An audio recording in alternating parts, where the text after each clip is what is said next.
Thursday, 13th of May of 2021.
A warm welcome to all of our friends, fans, community members, participants and viewers worldwide on various platforms. Thank you for joining us today. Thank you for being our dedicated viewers and participants. How's everyone today? Are you perhaps playing Destiny 2? Are you doing Season of the Splicer, which kicked off on Tuesday? Are you enjoying all the artifacts and the content that's been given to us by Bungie?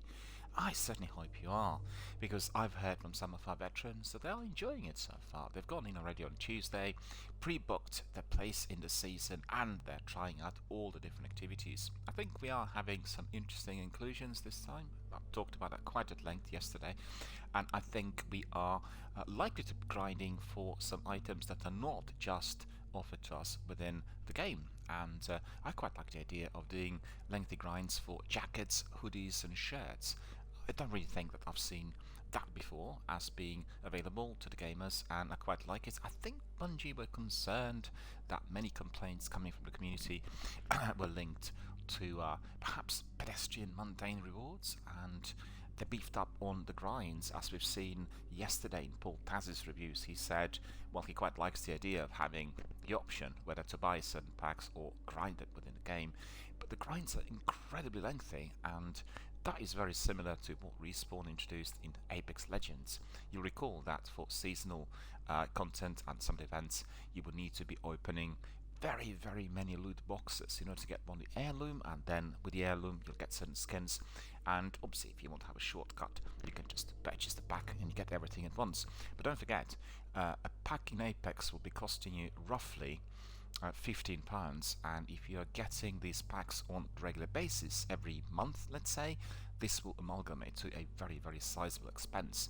And although the game is obviously offered free of charge, I like the idea. I've got to say, I'm very much in favor of this eco model, because I think it's basically left to the gamer. If you want to purchase it, you can. If you don't want to, it doesn't really affect your gameplay or overall experience. And we know that skins and cosmetics are very useful if you're building your online community, be it at home within your own setup or as a streamer on Twitch or YouTube. And I really absolutely love the idea that everyone can have various costumes and outfits on display, because that is going to be drawing attention from other participants. You will recall that whenever we are doing Destiny, I do apologize, we have some sudden works taking place outside my property and it appears to be very noisy. Didn't anticipate that, so we need to discontinue for a moment and then I'll carry on when the noise is gone.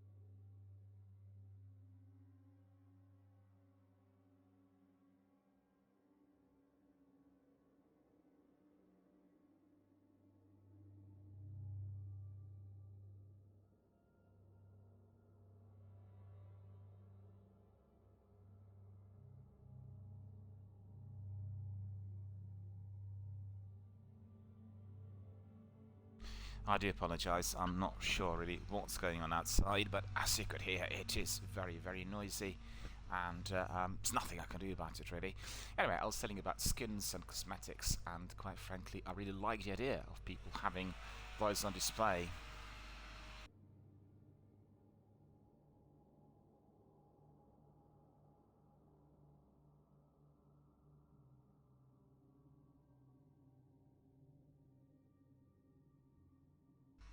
It's basically making everyone's process of a community build-up really a lot more accessible. We can see other participants, for instance, in the arena of Destiny, like when we are spending our time in the tower.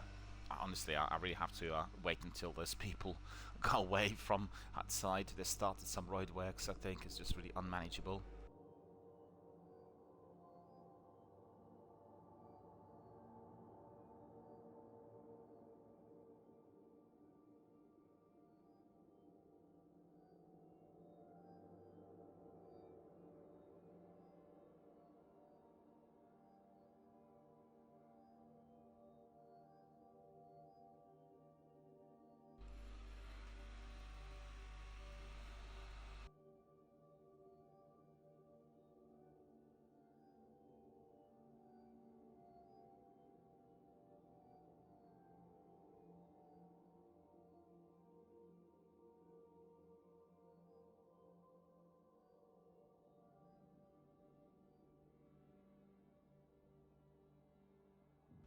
As I stream live my podcast, there's no way through which I can prevent these sorts of activities, but there we are.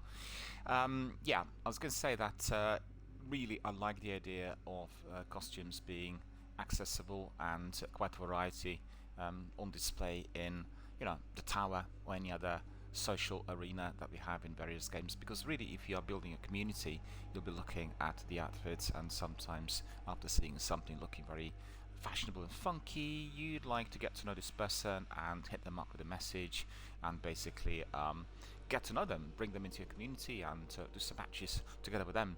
And that's exactly what we do.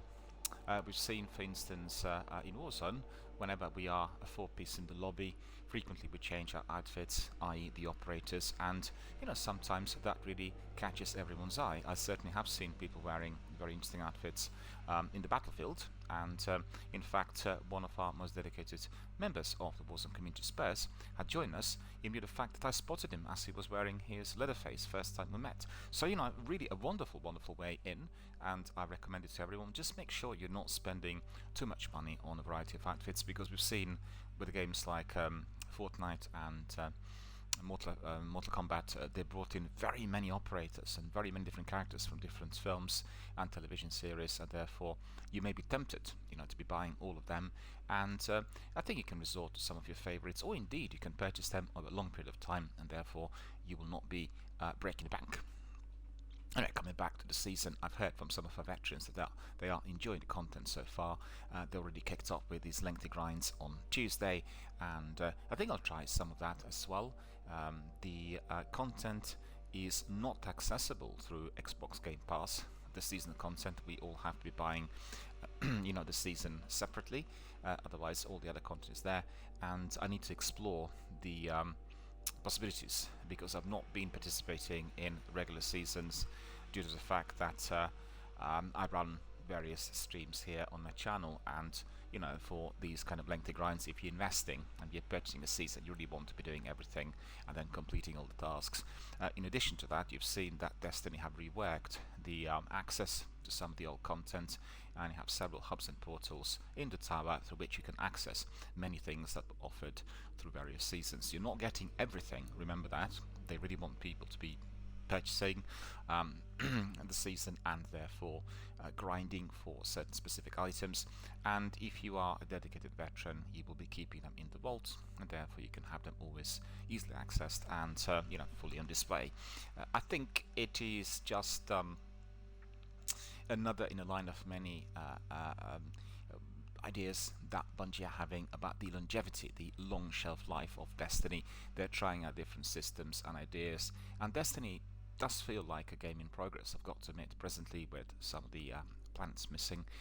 I am in two minds about the vaulting, but on the other hand, I know for certain that the planets and the activities will come back eventually, so they've not really gone for good, and we need to be allowing Bungie to be evolving the works and getting us to the level which indeed they desired initially. They said they really wanted Destiny to be a massive big universe accessible at all times from everywhere initially in 2013, but obviously the tech was not as developed as it is today, and therefore this was just a dream at the time. I think everyone's enjoying the new raid, the new old raid I should say. Vault of Glass has been imported from Destiny 1, and we now are having it as part of Destiny 2 or Destiny Beyond Light, so really you can just stroll and have a look and try the raid with some of your friends. Make sure a 6-piece is fully on board. We also have heard that they're allowing a larger group of participants to come in to play more than to play the battles in a formation which is bigger than a 3-piece. But actually I think this is in anticipation of cross-platform access, which I understand from Bungie is going to be arriving on the day when they release the new chapter. So it will be the new chapter with cross-platform access, and that's likely to be in September. I really can't wait for that to take place, honestly, because Destiny gamers have been entertaining the game on all platforms, inclusive of Stadia, and we want everyone in. The other news this week was that due to a glitch, some people in America were able to access cross-platform immediately, and I really tried that here, and didn't have any joy. Couldn't really work out how to do it because I did not see anybody on any other platform popping up on my friends list. So it just seemed that in the UK we were not able to experiment, and they said this was just a glitch. They'll try to resolve it by the end of the week. So the time's running out, and if you're in the US, make sure you try it, because you will be able to see how it works when you really play the game with somebody who's on Stadia or PlayStation or even on the PC. So I really look forward to that. Our community will be much bigger and more vibrant and energetic, and we will no longer have people doing it on separate platforms.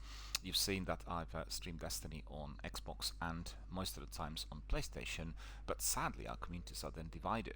Many people who are PlayStation gamers do not have Xbox in their possession, and therefore they can't really easily do jump platforms, and it does take time to build your community, and I really don't like the idea of communities which are platform specific. I think we've gone through the stage where this was a necessity, and certainly we are experiencing the major industry push towards the overall industry cross-platform access.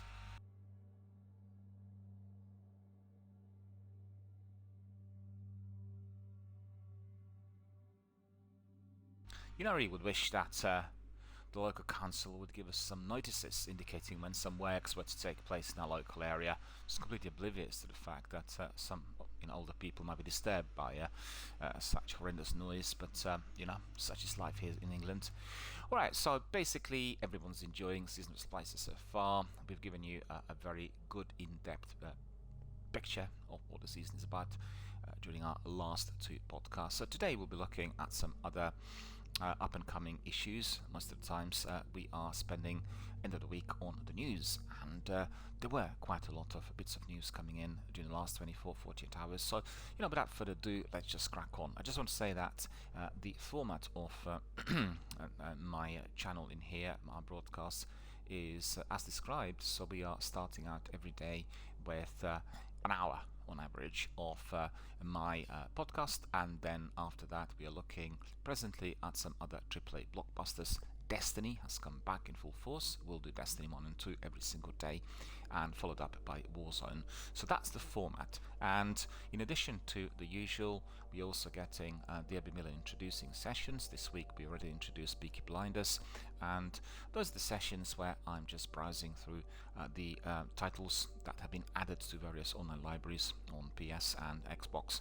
And as you know, Xbox Game Pass is consistently introducing many different titles, and therefore we are introducing those here. Sometimes the games are offered also free of charge for weekends, and we can experiment with the gameplay there, like for instance Peaky Blinders last week, and at other times it's just a selection of titles coming in to Xbox. They're not necessarily new titles, but certainly we'll have some indies, some quirky, obscure games that will be introduced to everyone, because as you know, small games don't get really massive marketing budgets, and it's an ideal way of finding out what the games are like if you are a subscriber to one of the streaming platforms. I always keep saying that this is the future, and I read yesterday an article written by Andrew Sarris's wife, Molly Haskell. Andrew Sarris was one of the most influential film critics of all times, and his wife Haskell had been also very prominent writer on film history, and she wrote an article. It's very interesting because they're really veterans. Andrew's no longer with us, sadly, but you know, they were and they are veterans of that industry, and both of them absolutely and fully embraced the idea of cross-platform access to films and medias overall. They're not playing any video games, but she wrote an article about online access to films and television series during the pandemic, and if you have a chance, you can access it on Film Comment, and just you know, hit it up, Film Comment on Google. You'll get all the news there, and her article is right at the top, and she's just praising, you know, the tech and the fact that we can be watching all these films that previously were not accessible anywhere. And I mean, I remember that as well, although I'm considerably younger than her, but she said her film knowledge was based on the screenings that were held privately by several people who were film collectors, and they watched them on Super 8, 9.5, 16mm at home of those specific collectors. And you know, it's extraordinary considering that previously those films were not accessible anywhere. An old film, unless screened in America in one of their film archives or film museums, and over here in Britain in the NFT, i.e. British Film Institute, was simply not accessible. You couldn't see it anywhere. So the prints were rare, they were expensive to get, and it would take many months and years before you were able to see certain films, and certain titles were just not accessible at all. So she was praising the platforms like Mubi and Hulu and you know, all the other ones in America, TCM, I guess, as well as Amazon Prime and Netflix, where when you combine several of these, you have quite a variety of different titles that are then offered. They're rotating, there's quite a large number of titles coming in, and just make sure you hit them up as they arrive, because you know, they will have license and copyright attached to the period where they are accessible through that platform, and therefore you might simply miss out on some of the golden oldies. So it's a very interesting article, and I think it's really particularly encouraging to see that somebody of the older generation is going to be certainly supporting the industry, and you know, we know that I think with video gamers that is pretty much the same, because you will get people who are not very keen on instant access through streaming platforms, and there's several reasons for that. In fact, I talked to some of our community members what issues there might be. Why is it that, for instance, they would prefer to invest in physical copies rather than just download the games from Xbox Game Pass or PS Now? And I say there's quite a variety of different excuses, from, you know, the ideas that perhaps the streaming service is not good enough, or they're a bit confusing. You much prefer to be the owner of the copy, a physical copy. One of the most common viewpoints is, if for instance the online streaming services break down or you have no internet connection, you actually can't play the game, and therefore you won't have that physical copy. Well, that is the case for the games that are not delivered through live online service, you know, so the games like The Last of Us 2, or you know, the old ones, quite a variety, Dragon Age, Mass Effect. If you have the physical copy, you'll stick the disc in and you play the game. Doesn't matter where you are, but you need to have the console with you, and you need to be carrying your discs. So, you know, the future of the industry says you don't actually need either of these. You can have your tablet or your phone, and you can access the game wherever you are. You know, I personally prefer to play games on very good home-based setups, massive big screens, high-quality tech, you know, high-quality headphones, so you really become fully engrossed in whatever is happening on the screen. That's not always the case for people who are hammering competitives, and games like Fortnite, PUBG and Warzone, they're quite happy to be doing it on their Android, you know, down to the player preference. Also, the other issue is that some people like collecting, and they like physical products, so they will want to have a shelf which is full of games, and you know, you look at your digital shelf, you will be having many titles in there, but it doesn't give you the same impression. You know, it's out there, it's not visible, it's not like in your living room. And you know, things change as we go along. Do many people collect film posters and lobbies, lobby cards. Well, some people do, but it's not anymore as it's interesting, but there isn't such a huge demand for it compared to the way things were even 20 years ago, before you had the posters online. And like Pinterest of mine for Film Dialogue, I have, I don't know, 20, 40, 50,000 different posters and images, photographs displayed there in a variety of albums, and I can increase these on my television sets, the massive big screen, wonderful display, beautiful colors. And never ever did any of those posters look so well in real life. But still, for a collector, having the original poster of Rio Bravo, Stagecoach, Citizen Kane, go back in time, Once Upon a Time in America, Taxi Driver, is an item that people treasure. And I think once you get like 2 or 3 posters, you'll then buy half a dozen, and you just you catch the bug. And I used to go to regular film fairs in London, and these were the best film collectors gatherings in Europe.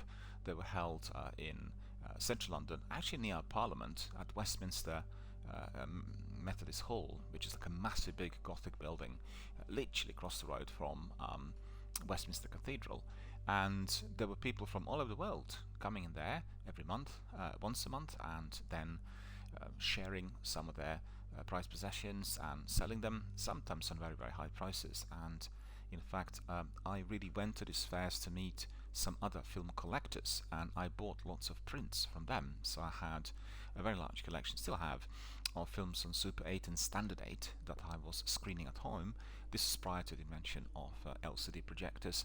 And today nobody really collects Super 8 and Standard 8. The films are obviously occupying a lot of space, and they're very, very susceptible to damage, heat, cold, damp, you name it. And all the films, all the silent films, the vast majority of silent films that are released on any format are now accessible through YouTube and Internet Archive. So if you have a setup like myself with a projector, plug everything in, watch it on big screen, and it's done and dusted. Still, not everything is accessible to those hubs, and there are films that have never been released on any physical format but on 9.5, 16mm, etc. And we also have a film club in London called Kensington Bioscope, which is based at Cinema Museum in Elephant and Castle, and the group of people who run the forum meet every 3 weeks. Obviously, that's happening always when we do not have the coronavirus pandemic, and then screen lots of rare films that are not accessible anywhere else. And all silent films are also presented with with a pianist, so it's music accompaniment in addition to all else, and it's a truly, truly wonderful, remarkable live cinema experience. So if anybody is interested, ping me a message, I'll send you an invitation and you'll be able to join the club. It's basically free to walk in. You have tickets are basically just based on your contributions. You don't have to pay anything, but you can provide your contribution to support the forum. And it's been around already for about 6 years, if I'm not mistaken. No, more than that. It's 2013, probably about 7, 8 years of existence, and we had lots of films screened which previously were not seen anywhere else, and some of them are really a true archive jewels, also delivered from various film archives from the world, and most highly recommended to everyone, really, if you are a fan of film and cinema history. What I'm trying to describe is that we are moving forward with the way the industry works, right? We are progressing down the route of cross-platform access, and I think the veterans like Molly Haskell are embracing the idea. And I certainly can tell you, I talked to one of my colleagues who's also a film buff, and I've been going to NFT for almost 40 years, and he has been joining forces with us for about 20. And I said, in the old days, it was all about us going to the NFT to watch old films in film seasons, retrospectives of certain actors and directors, and it was the only way through which we could become knowledgeable, and in a way that was giving us, a proper learning material, watching it back to back and learning all about the films, everything they made. And I really found, certainly during the last decade, as I've probably seen more films in NFT within a period of 5 to 6 years than ever before, that there are lots of interferences for me to be able to soak up, the film that is on the screen, and that includes lengthy travel to get there from where I live. Secondly, if you are traveling, well, usually you'd have to be traveling during the rush hour because the screenings start around 6 o'clock, and in London that is just absolutely it's dreadful. It's the worst possible thing you could do. It's 10 million people commuting at the same time, so frequently you have significant delays. Therefore, you get stressed out whether you're going to be getting there in time. Secondly, if you get in a bit late, then you're missing out on the very beginning of the feature. And thirdly, if you're 10 minutes late, then they will not let you in. And I had a couple of times situations where I was late for more than 10 minutes, they would not let me in. And all the anxiety about not being able to get in, being late, does interfere with the experience of your film viewing.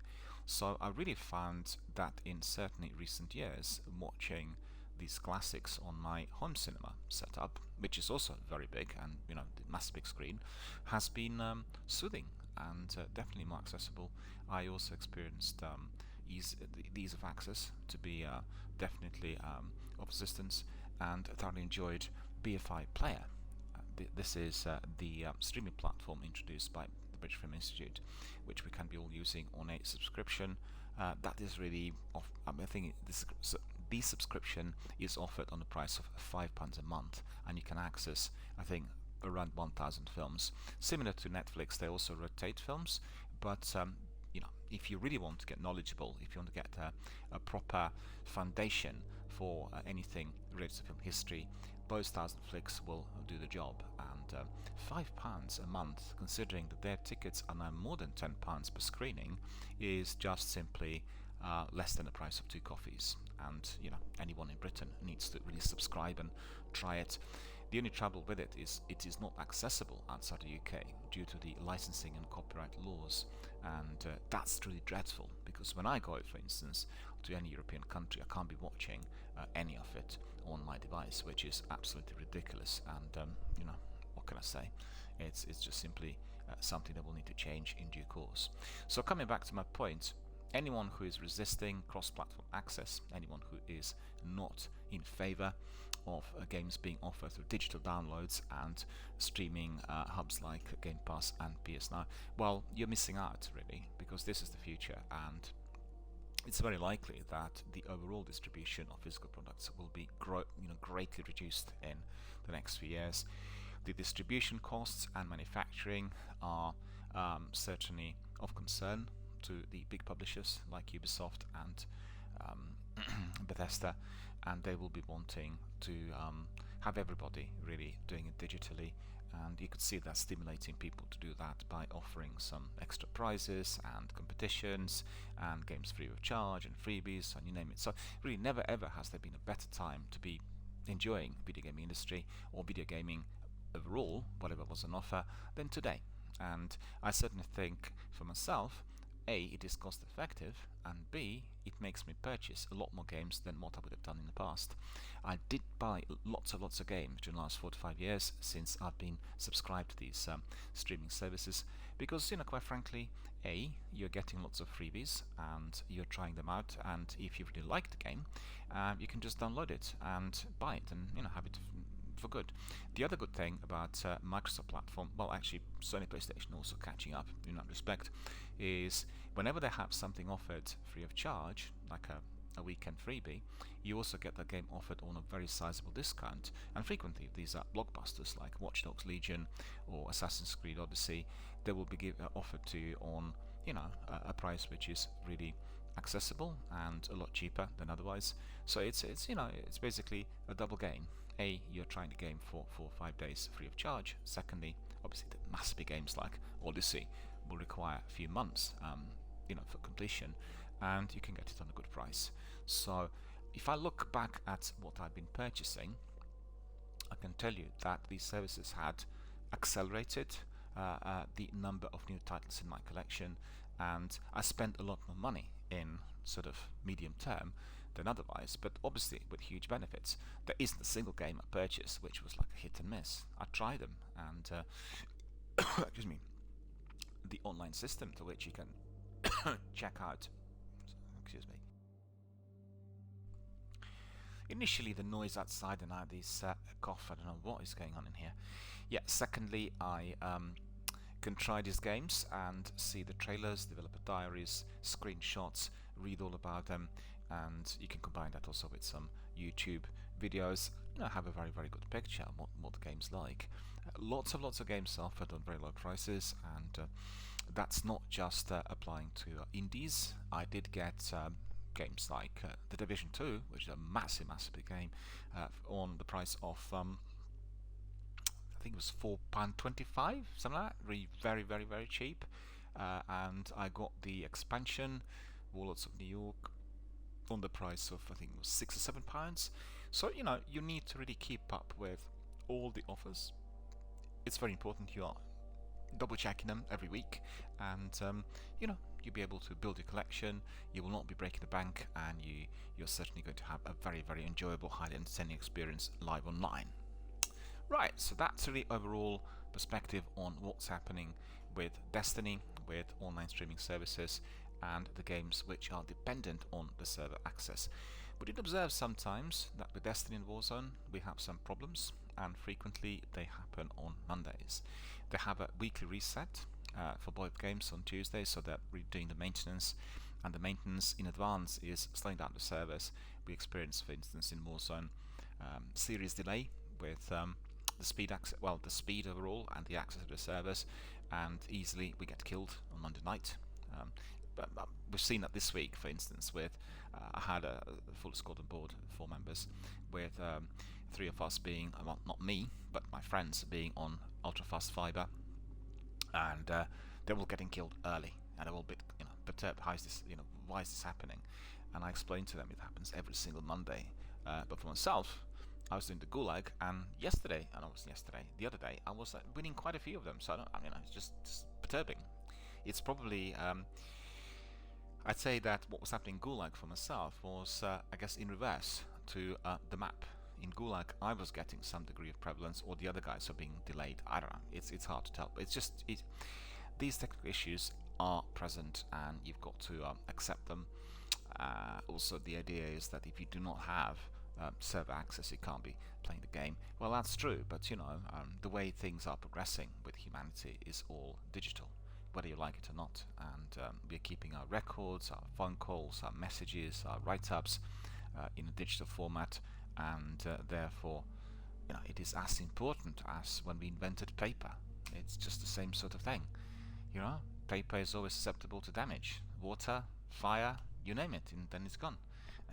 But still, it's a physical product. And if you're looking at everything stashed up there online, well, these servers better be working, otherwise we lose everything. The knowledge of the entire humankind goes into oblivion, and that is obviously no fun. Alright, let's have a look at the news. Let's see what we've got here, and we'll update you on all that's been happening. We'll look at some of the news coming on Twitter. And I've seen and heard, well, the first big thing is Hood, Outlaws and Legends, has been released, and I'm very curious about the game. I have to say, I watched trailers and developer diaries for some time. They looked very appetizing. It's a bit like a Robin Hood type of battle royale. So I got a review from Eurogamer yesterday, and quite curious to see what is said. I think they were in two minds. They like the graphics and the in-game mechanics, but the overall content they had some issues with. So instead of me speculating, we'll just have a look at the review and tell you all they said. So Eurogamer, and that's a review written by Edwin Evans Thirlwell. They said that Sumo Newcastle's debut is an engrossing but substance-less heist game and an interesting and grim take on Robin Hood. So they complained about the content. Robin Hood is the quintessential English folk rebel, and he is also a total chameleon. The man, if he was a man, has undergone endless reincarnations, merry and not so merry, stretching back over 600 years of fact and fiction. Go on, pick a poison, no-nonsense Yorkshire highwayman or pantomime artisto, crusading commoner or blue blood cheated of his birthright, proto-socialist agitator, or just a nickname given to any bandit of a certain repute, Errol Flynn or Russell Crowe. I've got to say, this review is phenomenally well written. This person has got, it's unbelievable. Sometimes you read things that people write today and it's just, oh, Should have gone like to secondary school, but this is beautifully written. That makes you buy the game, does it not? That's just absolutely top notch. So absolutely, 10 out of 10 to our friend Edwin for what he wrote so far. The characters find a new lease of life overseas. I grew up not far from Robin's old stomping ground inside Yorkshire, says Edwin, but the version of his story I fell in love with as a child was Disney's 1973 adaptation, Sherwood Forest by the Way of Kansas and The Jungle Book. Over time, sadly, this once celebrated rogue has become something of an establishment figure.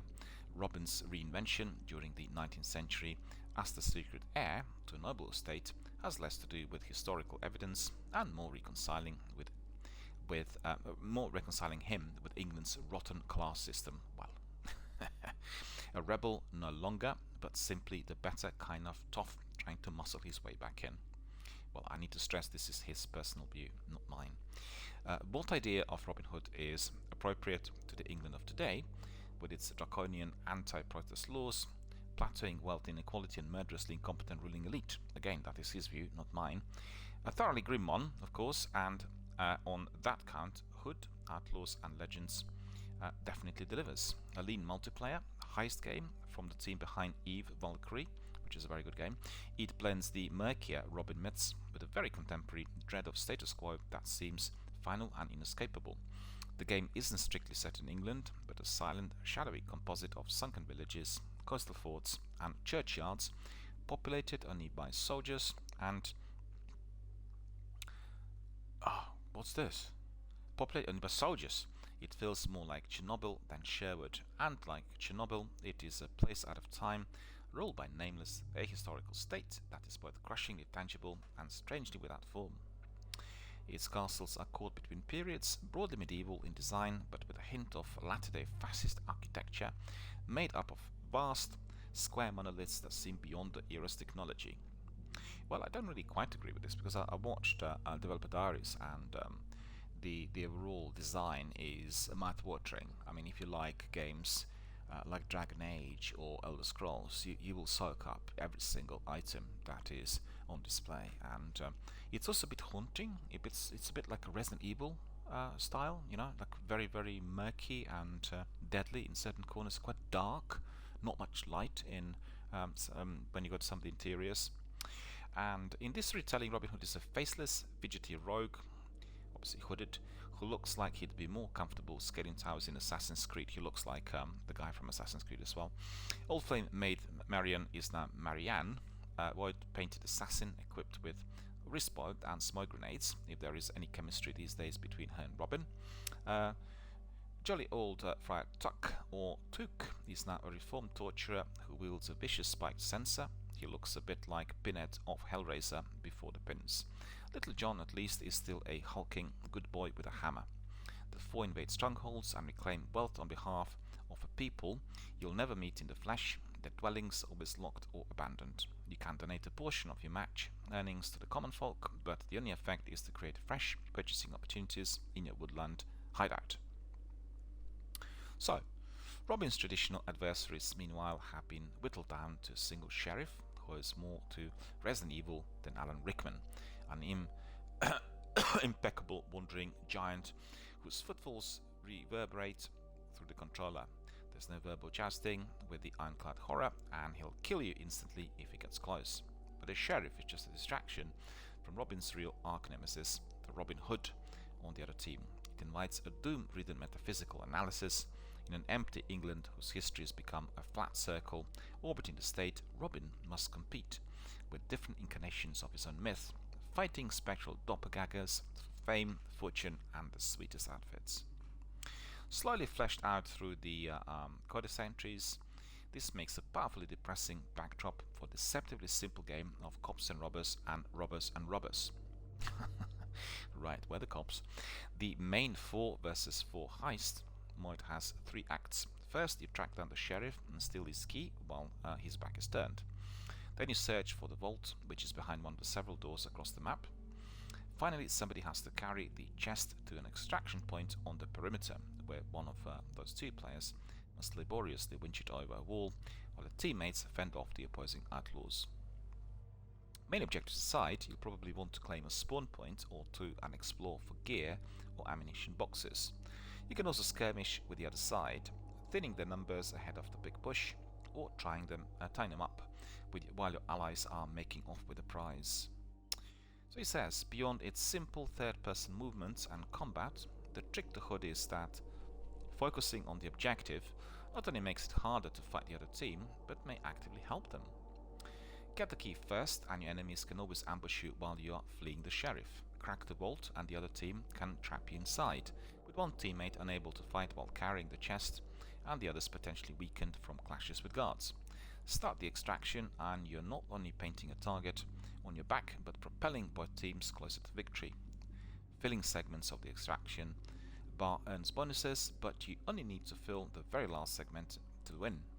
As a consequence, it's possible to spend most of a match beating the other team like a carpet, only to get knocked flat in the closing seconds. But you know what? I mean, if you don't like that, when I read that, it really makes me, jump in. I want to find out what this is like. Because this is quite a simple yet tricky activity, because the other team is getting some degree of prevalence. You need to be mastering your tactics and skills. I think that's the idea. And our friend perhaps didn't really understand that too well. Maybe had not played many of these games before. And let me just see. Visibility and the lack thereof of everything in HUD. Yeah, I mean, it's very dark generally. Maps are vast, gloomy, multiple story, and packed with dense vegetation and blind corners. Everybody, even Little John, can get the drop on you while they're crouched. Tagging guards and other players is therefore vital. Strongly incentivized by the scoring system, the local garrison isn't just a terrain hazard and low-key XP farming opportunity, but an apparatus of mutual surveillance. Any rival player, the guard spot also appears on your HUD. The tension between stealth and haste is uppermost in your mind at all times. Well, it's a game where that has to be played stealthily for certain, so similar to Assassin's Creed. The chest is invisible on HUDs whilst you are carrying it, so maybe think twice before jumping over the battlements, or you'll drop it when you land, revealing your location. But wait, was that a hostile Marianne you glimpsed crossing the alley below? Perhaps there isn't enough time to take the stairs. I was just thinking aloud now. It reminded me of what's it called? Vermintide. Yeah, that's really the game that clicks for me. Very similar to HUD is very similar to it.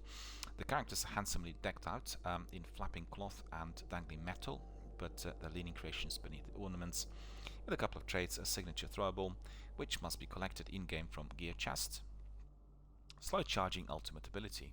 Robin is the sniper and spotter armed with flashbangs for ye old breach and an exploding arrow, best saved for those last-ditch assaults on the extraction point. Marianne gets magic active cam and the ability to assassinate state soldiers from any direction. So he talks about the other characters. See the perks. The perks, of which you can equip up to 3, are pretty unexciting, more about tweaking your strategy than acquiring a new one. Think stronger attacks that cost more stamina, or explosive arrows that detonate on impact for a smaller blast radius. They grow more and more impactful. However, as you master the intricacies of a game, victory is typically measured in seconds and centimeters. HUD puts a compelling emphasis on thrifty play. Robin, Prince of Archers, gets you 7 arrows to begin with. You can reclaim arrows from walls, but it's no substitute for aiming carefully. Wanton killing is quietly discouraged, even when on the rampage. As took a Little John, there are no streak rewards for kill death stats in the lobby, and you'll quickly run out of stamina if you button mash, leaving you unable to block, dodge, or sprint. So they say at its best, Heist is an atmospheric and engrossing tussle of wills reminiscent of Crytek Hunt Showdown. Well, that's an excellent game. I mean, Hunt Showdown is a great game, and also similar to what you have in the Division 2 with the Dark Zone. You are entering the areas where you're not sure whether the enemy is another player or an AI, and I really enjoyed Hunt Showdown. I played it several times when offered free of charge, and on Xbox, and I loved it. So I guess our friend Edwin is not really that keen on the other game either. Well, to be fair, some of the writers are very dedicated to a niche gaming, and Eurogamer is a wonderful online publication. It's my favorite magazine online for reviews and news on everything that's happening out there in the video gaming industry, but I did read some of the reviews which were a bit overly critical, and I think every review of a video game needs to be a bit more open, so that people can, well, he's actually quite good. He's described all the activities in depth. So if you like that sort of sneaky, beaky type of activity where you are, gathering loot and outsmarting the enemies, well, the way he described it just makes me want to jump in. And maybe for some other people who prefer straightforward Destiny style, shootouts, then maybe that's not for them. But if you are a subscriber to Game Pass or PS Now, you will get the access sooner or later through some of the freebies, and then you can obviously experience it in full. So Hood's more immediate problem is a shortage of modes. At the time of this review, all you get is basically heist on 6 maps plus 1 to 4 player training matches against the AI. Well, that's because the game's just been launched, and they also have seasonal content and various other battle packs, so I'm certain they will be expanding on various other types of modes as they carry on. It's a juicier package than I've just made it sound. The map design does a good job of teasing possibilities out of classes that seem anemic on paper, but after a week with the game I feel like I've had enough. Well, that's because you played it by yourself. I mean, it's a multiplayer, you need to do it with your team. It's exactly the same like what we have here in Warzone. You want your team to be always fully brought in, and it's never boring. Every match is a different game. You're entering the same map. It all depends on who you're going to meet in the field, and Hood is just exactly the same. People who are not dedicated to Battle Royale or these types of online multiplayers do not frequently understand the joys of doing it. In the same way as you'd say, well, what's the point of doing this deathmatch a million times? Well, deathmatch is different every single time, depending on who's in there, just that people like eliminating and collecting scores. Deathmatches are very competitive. I'm personally not very keen on deathmatches, but there are some that I quite like for instance Gears 5 deathmatches. They're great, and deathmatches on Call of Duty Mobile also very good. So it all depends on how they're being delivered, also what platform you play them on, and what internet speed you have. But you will get sometimes people being divided between bigger maps like Warzone and then the ones doing the Crucible in Destiny. Hunt launched with this. I missed out on something else. It's a he said he had enough after 1 week. At the time of writing, finding 7 other players is also a bit of a slog. Much as the crossplay support will be vital to keeping Hood's nascent community intact, mixing PC with console users has predictable repercussions in a game where everybody can play the sniper. Well, obviously, PC players will always have a massive advantage. In my experience, console players often quit the lobby when they're up against the full complement of mouse and keyboard users, but you can switch it off. Why don't you just switch the option off? I mean, it's always optional. It's PC access, you click it off, you can just play with other people on your console. Hunt launched with a similarly slender mod offering, but it had a rich assortment of weapons and variables, even discounting its showpiece boss fights. Hood is a worthy alternative with a mood all of its own, but it's not quite in the same league, or at least not yet. Post-launch plans include a new competitive mode, map and a character class, and I won't be playing much in the meantime, but I'm interested to see what this eerie and despondent reworking of England's original Renegade turns into a year from now. So that was his review. Let me see what comments he managed to get in there.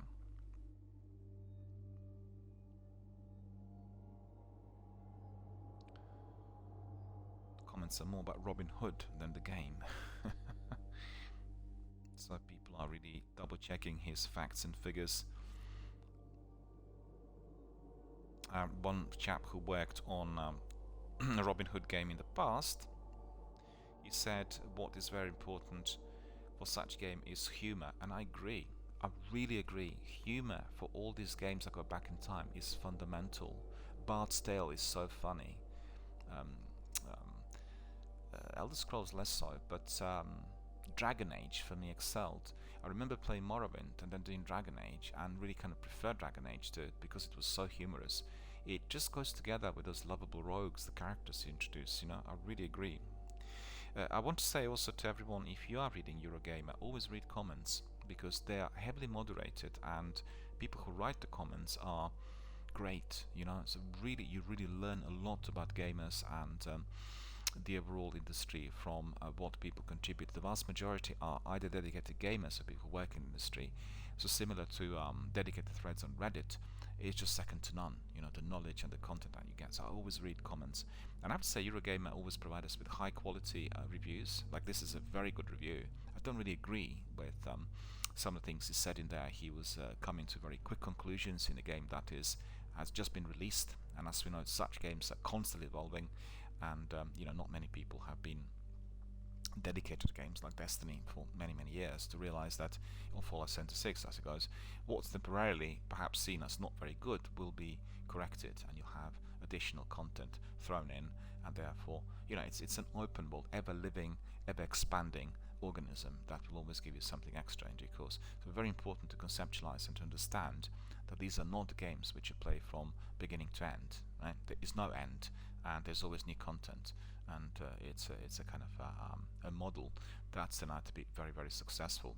We talked yesterday, in fact, I just remembered during my Warzone stream about the whole concept that Activision and Infinity Ward indeed had invented, and I found it to be quite ingenious.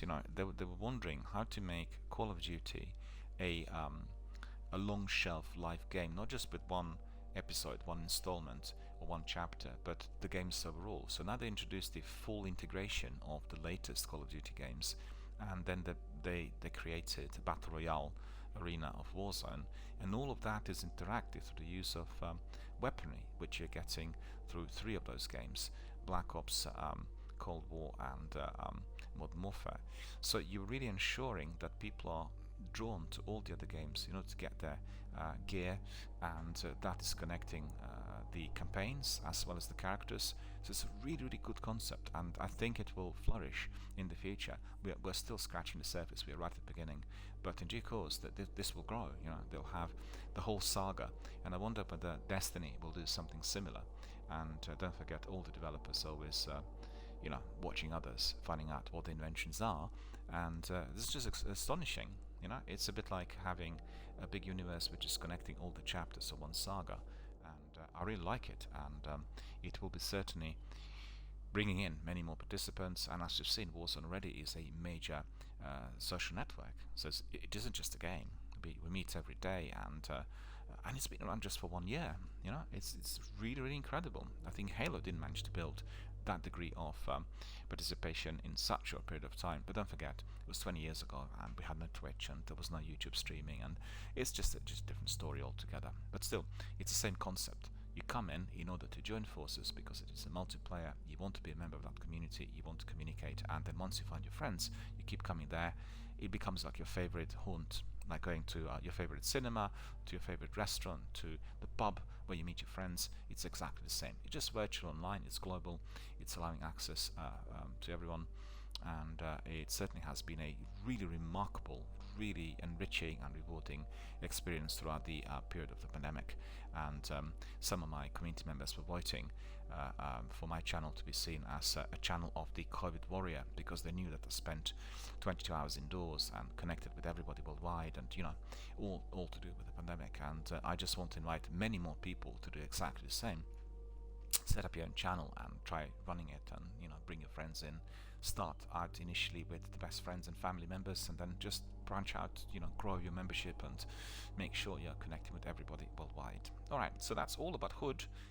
Very interesting comments, and I'm very excited, although the review wasn't overly positive, but it made me buy the game. So actually it made me want to buy the game, so I want to see what Hood's like, and I'll wait for it to be given to us as a freebie, maybe a taster on a free weekend access. I'm certain that similar to Hunt Showdown, they will be offering it fairly soon, to beef up the number of participants. The games like Hood do not require the publisher to be stingy or restrictive, as a taster of what the addictive activity is like. If you're battling these matches, trying to get the victories, trying to really excel with your capacity to sneak, will immediately make you buy the game. So, you know, if you like the game, you'll buy it straight away. I think visually it looked very much like Vermintide. I played Vermintide several times recently on freebies, and it's a wonderful game. It's really very, very exciting. You've got to do it together with your team, otherwise it is quite sort of frustrating, and I think Hood really comes into that category. So that was Hood. That was all about what the game has to offer. We've seen that Resident Evil Village is doing extremely well, completing its first week, and lots of people are playing it on PlayStation 5. The videos and the comments and reviews I've had so far have been really positive. People really enjoyed this deadly 24 hours that you need to get through.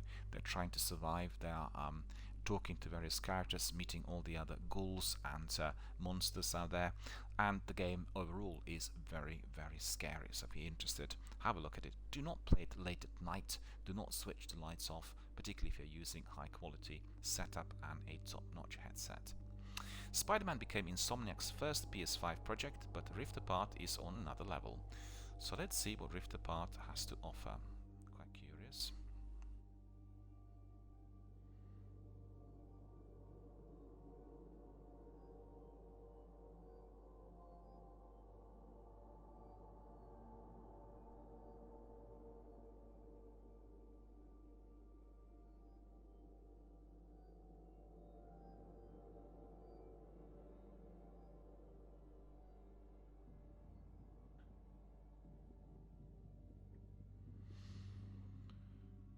What's happening? I can't really access the information for some reason. Go on. Being bombarded by some Discord messages as well. I apologize for this. I don't know what's going on. Come on. Games Radar. Not coming in. Well, can't access the information. I have a lovely cosplay from Freylu on my Twitter. Freylu is a cosplayer from Russia, I think. Let me see. No, I beg your pardon, she's in Florida. There's another person in Moscow who has a very similar user ID.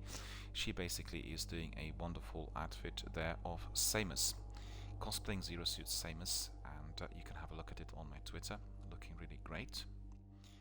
Similar to what we have with some of our friends doing Apex. PC Gamer is asking for Persona 5, and they said, let's see what's going on in here. For some reason it doesn't want to access information now. Don't know what it is.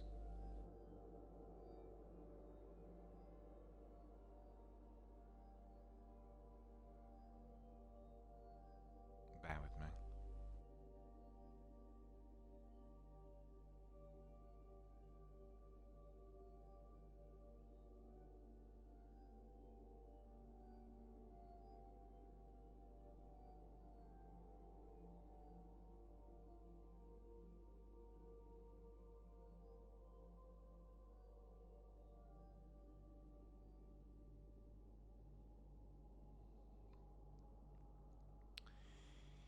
Then we have some more news on New Dragon Quest, and we've seen from Kotaku that the developer will be announcing the new game later this month. So let's see. Square Enix has announced that later this month it will announce a new Dragon Quest game, and according to Tomaton, they will be making this announcement on its official YouTube on May the 27th in a 35th anniversary special.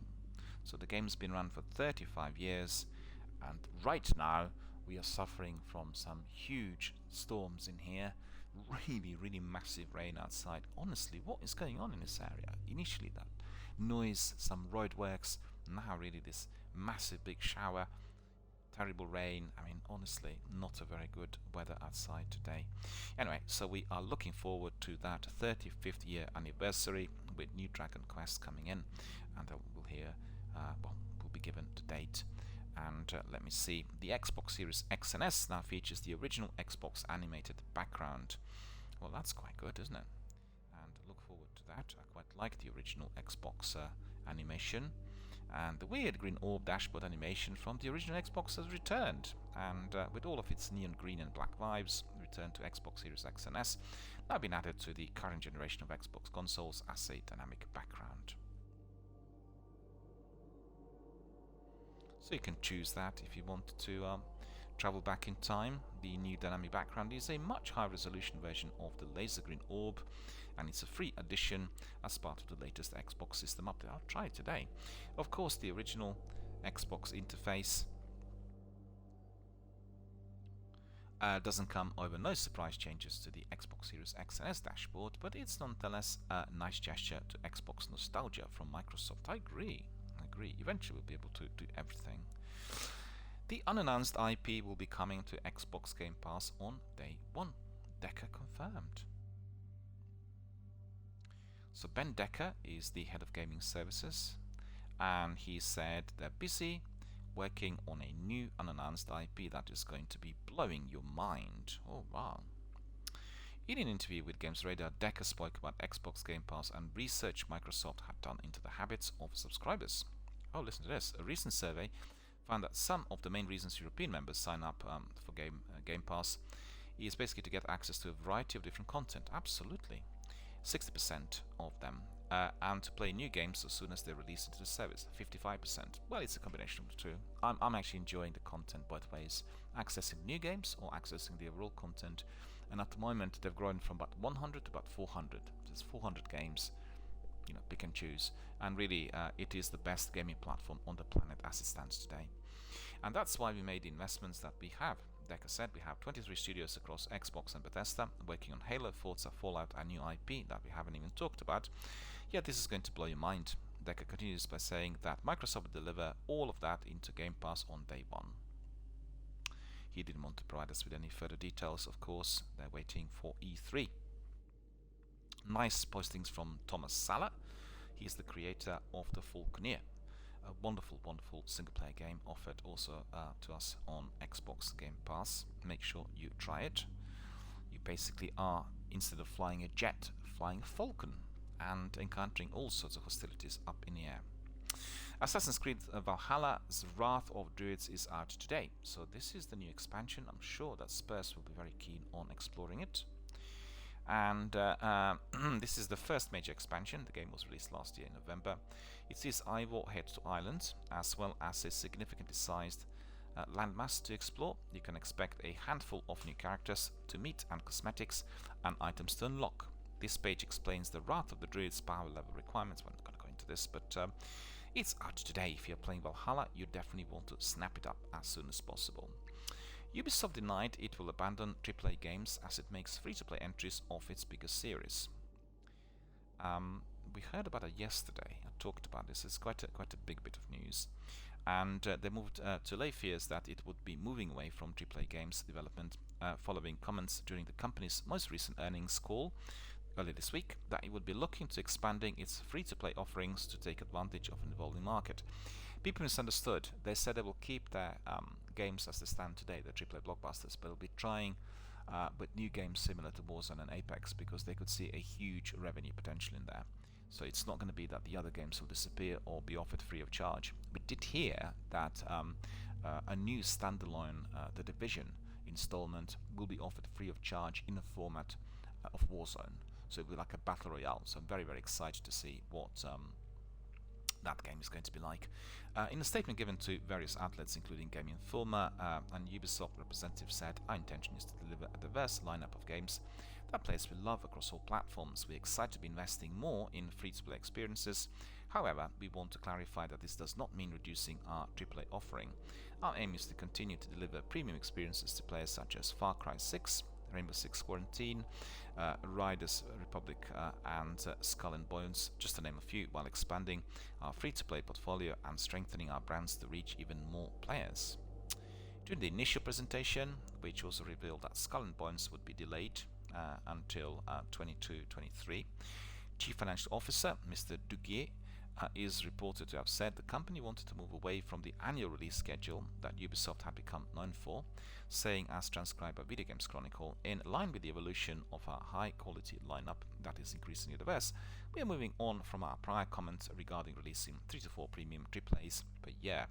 It is indeed no longer a proper indication of our value creation dynamics."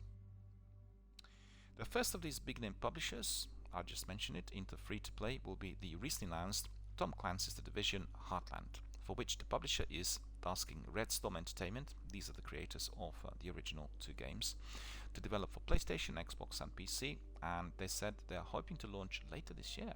Well, that's very exciting for all of us The Division veterans. We had The Division here on the channel quite a bit, and I'm still due to be playing a bit more.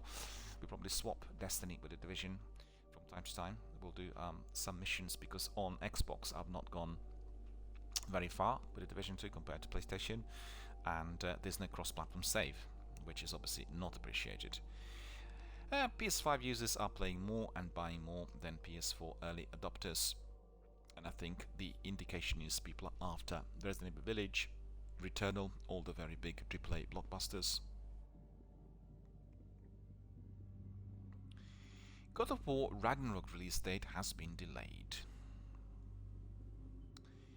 Unfortunate as it may seem, God of War Ragnarok has reportedly been delayed internally, with an official statement from Sony yet to be made. So we heard about it on 16th of September 2020, and then there's been no news, and it does look likely that the game will not be released in 2021, and there are many reasons for that. Some have theorized that God of War Ragnarok would not see its initial release date due to the lack of information revealed since its initial announcement, and because Santa Monica Studio has not been able to offer much confirmation on whether it was coming later this year. That's all speculations, boys. That's not really right. Breaking, more than 25 titles are in development for the PS5, nearly half of which are entirely on the new IP. Right. Xbox Party Chat will soon support transcribing speech into text and synthesis of speech from text, but Xbox insiders can check it out right away, says Larry Cribb, Major Nelson of Xbox. So what is this? Let me see. Ease of access, game and chat transcription, speech to text. You need to tick off that box, and then it will be all popping up, so you will not need to be typing.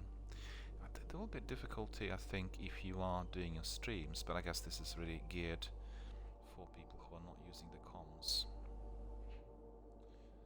Nevertheless, it is going to be very, very useful. And I think that's all that we have for today.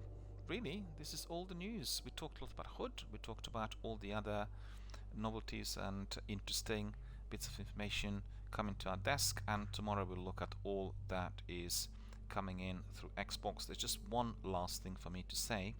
Rogue Company season starts today. I should say it did start within the last 24 hours, and featuring an all-new battle pass, new Rogue and more. This season of Rogue Company is shaping up to be our biggest yet, he said, and that is coming from Nicholas Bashaw. He is the community specialist for Rogue Company, and he says, read on for all the exciting details about Season 2 update. Rogue Company has always seemingly existed beyond the reach of the law until now, and all the changes with the introduction of Mac, an unrelenting Justicar agent who will stop at nothing to bring those he's charged with to justice. What happens when an elite vigilante force that considers itself above the law collides with a man who considers himself to be the very embodiment of the law? Find out in Rogue Company Season 2. Rogue Company is a very, very good game. It has a selection of multiplayer death matches, and best played with your squad. Very enjoyable, and there are maps where you can be sneaking quite a bit. You don't have to be just unloading a weapon, so definitely highly recommend it to everyone.